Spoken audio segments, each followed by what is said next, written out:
everyone, today I'm here to do a book review for you. Today I'm going to talk about The Language of Thorns by Leigh Bardugo. I'm going to keep this spoiler free so you know, and I'm going to try to keep this as short as possible because this is literally a book full of 6 short stories. Basically, I just want to tell you what this book is kind of all about and breaking down what I thought about each individual story without giving too much away, because I think it's best to go into this book just not expecting a ton, but expecting a good time. So if you're unfamiliar with Leigh Bardugo, she has written the Grisha trilogy, which is the Shadow and Bone trilogy, and she's also written the Six of Crows duology, which is the only ones I've read by her. I still have yet to read her Grisha trilogy, but The Language of Thorns takes place within the Grisha universe, and it's pretty much 6 short stories, that kind of stories that the Grisha went to bed with each night. There were bedtime stories. They're also just in general folklore stories.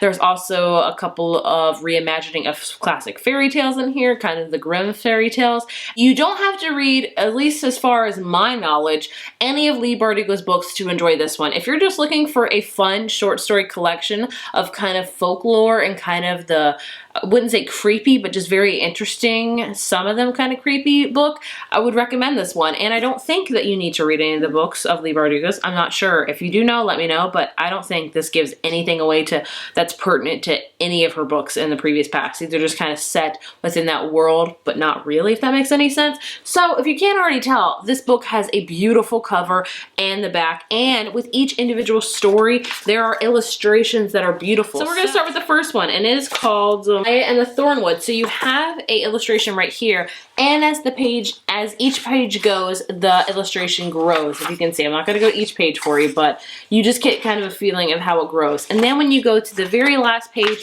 of said story, that's the very last page, and then at the very end of the story you get a full 2-page spread of the actual story of like summarizing up. So that is how the illustrations work in this book, and let me tell you, they add so much to it. I think the illustrations were my favorite part of the whole book. That's not to say the writing was bad at all. It was beautiful and superb, but the illustrations were just stunning, and the illustrations pertain to each individual story, which I love. So when I talk about each individual story, I will do a flip through overlay of what the illustrations look like so you can see it as an overall like illustration, but yeah, let's get into the review. Like I said, spoiler free, just gonna tell you what each individual story is about, just a teeny bit. First story, like I said, is Amaya and the Thornwood, and this is kind of, I'd say, a take on Beauty and the Beast, if you will, and a little bit of 1001 Nights, but I'd say mostly Beauty and the Beast. So in this short story, we follow Amaya, who's kind of a plain girl. We also follow the king and the queen, and they have a son who is a beast, and they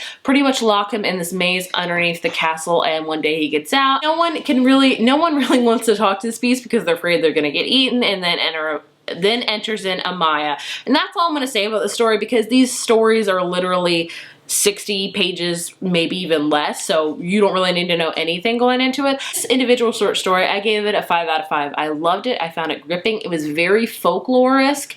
I just loved the stories and how she would tell the beast the stories. I just really loved it overall. The illustrations were beautiful. Everything about it was amazing. Moving on to the next story called The Two-Clevered Fox. Again, the illustrations were beautiful. I don't think it was my favorite illustrations of the bunch, but I really enjoyed it. This one is about Koja, literally the Two-Clever Fox. He just really talks himself out of anything, any situation. Koja's like the perfect smooth talker, and pretty much Koja gets in this one spot of trouble that he may not able to be getting out of.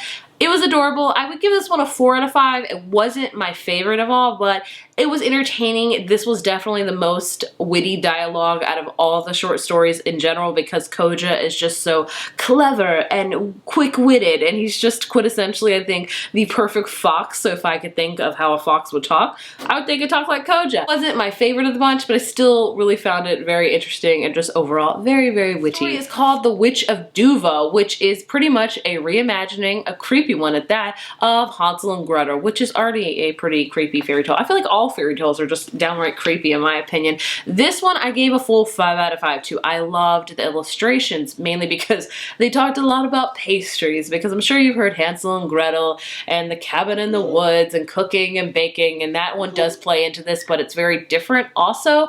But man, she baked all these amazing things and was in the illustrations, and even when she wrote it, I was like, I want to eat all of this stuff. Also, a trigger warning, I would say, for sexual assault. I'm not going to tell you how that pertains to the story at all, but that is a factor in it. Overall, definitely one of my favorite short stories of the bunch. I really enjoyed it. The next one is Little Knife. This one is very hard to describe. I'd say it's mostly about this man who can control the waters, and he's trying to win the hand of this really beautiful princess. Like, she's so beautiful that nobody can even look at her because they'll fight other people just to like be like, I want her hand. She's just beautiful. And that's what the whole story's about. I did like the ending. I thought the ending was very interesting and I loved it for that, but I felt like this was probably my least favorite story out of the whole bunch, which doesn't mean it's bad by any means. It means I gave it like a 3.75 out of 5, so I didn't hate it by any means. So I didn't hate it at all. It just wasn't my favorite. Illustrations were not the best, but I still enjoyed it. I thought it could have been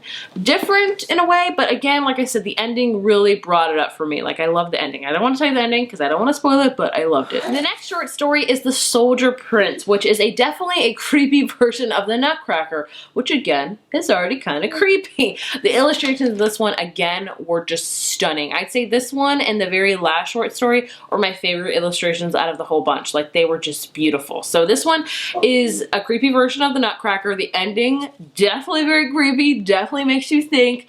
I mean, it's all I really know about it. It's the creepy kind of reimagining of the Nutcracker. I gave The Little Prince a 4 out of 5. The last short story in this whole book is When Water Sang Fire. Again, another kind of reimagining twist on a fairy tale, this one being The Little Mermaid, and I loved it. I gave this one a 5 out of 5. I just love the way she wrote it. I love the illustrations. Again, I think this one might be my favorite because they are kind of different than all the other ones because it changes midway, which I really enjoyed as well. I thought it really went well with the story. And this one's just like it's very, very loosely, I'd say, on Little Mermaid. You definitely get Little Mermaid's vibes when you read it, but it doesn't scream like The Little Mermaid. But by the end, you're like, oh, I can see that's going to play into it. But I loved it. It's about these friends that were going on land like the Little Mermaid, and witchcraft's involved, and it's just very interesting and very dark, and I ate it up. So 5 out of 5 for that one. Right, those are all my ratings on each individual story in the language of Thorns. Overall, if I would give this book a rating as a whole, I would give it a 4.5 out of 5. I really enjoyed it. It's very, very short. I want to say like only 250 pages, and you will fly through it. There's only 6 stories in it, but I would highly recommend it even if you haven't read of any Leigh Bardugo's books. I think this really gets a sense into her writing style and if you would like it or not. And again, you don't have to read any of her other books to read this. It's just literally a book full of short stories from folklore, of like reimagining fairy tales and reimagining like Disney movies and all that stuff. It's just very, very interesting, and I love the way she wrote it, so I would highly recommend this book. Definitely loved it a lot. If you have read this book, let me know what was your favorite short story in the whole bunch. I think my favorites were When Water Sang Fire and The Witch of Duva. Those two were my favorite, hands down, I want to say. My least favorite was definitely Little Knife. So if you've read the book, let me know which one was your favorite, least favorite. I would love to hear. If you enjoyed this video, be sure to give it a thumbs up, hit subscribe, and I will see you guys in my next one. Bye.